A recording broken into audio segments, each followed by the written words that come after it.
মানুষ পরিবর্তনশীল। সময়ের সাথে সাথে মানুষের জীবনেও অনেক পরিবর্তন আসে। সময় যেমন মানুষের জীবন বদলে দেয়, তেমনি সময় মানুষকে অনেক কিছুই শেখায়।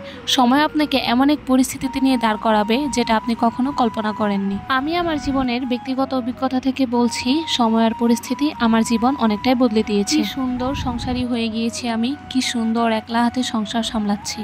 শ্বশুর মারা যাবার পর আমার জীবনে যে এত বড় একটা পরিবর্তন আসবে সেটা আমি কখনো ভাবিনি। শুয়ে বসে থাকা মেয়েটা এখন সারাদিনই রান্না বান্না আর তার সন্তানকে নিয়ে ব্যস্ত থাকে। এই তো কিছুদিন আগেও আমি গ্যাসের চুলা অনই করতে পারতাম না, কিন্তু এখন আমি সেই গ্যাসের চুলাতে অনেক অনেক রান্না করি। একা হাতে কত কত কাজ করি। রুটি কিভাবে গোল করতে হয় সেটাও আমি জানতাম না, কিন্তু দেখেন ইউটিউব দেখে দেখে এখন আমি সব কিছুই শিখে যাচ্ছি।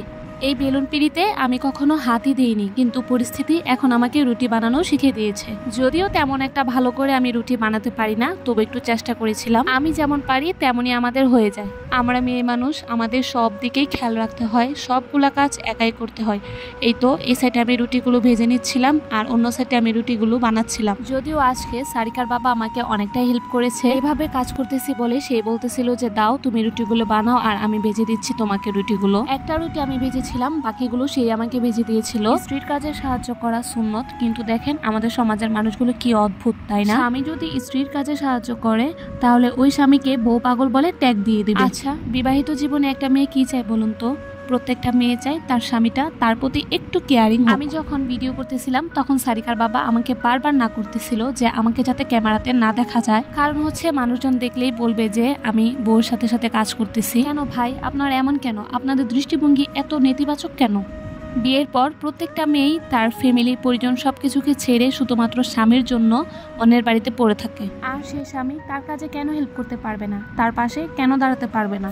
যাই হোক, এসব মানুষদের নিয়ে কথা বাড়িয়ে লাভ নেই। কয়লা ধুলে জীবনও ময়লা যায় না। কালকে রাতে এই মাছগুলো আনা হয়েছিল, কিন্তু সারিকা এত পরিমাণে বিরক্ত করেছিল যে আমি রাতের বেলা এগুলো গুছাতে পারিনি। মাছগুলো অবশ্য কেটে এনেছিল, তারপর কোনো রকম ধুয়ে আমি আবার রেখে দিয়েছিলাম ফ্রিজে।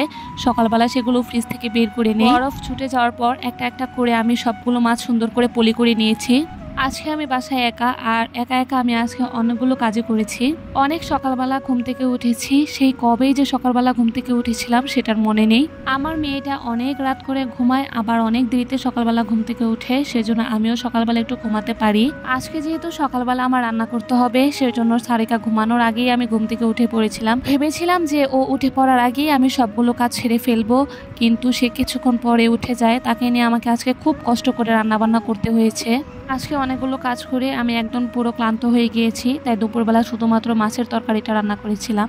আমার দিনের একটা বেলা আপনাদের মাঝে শেয়ার করলাম। সবাই ভালো থাকবেন, দেখা হচ্ছে পরের ব্লগে। Thank you.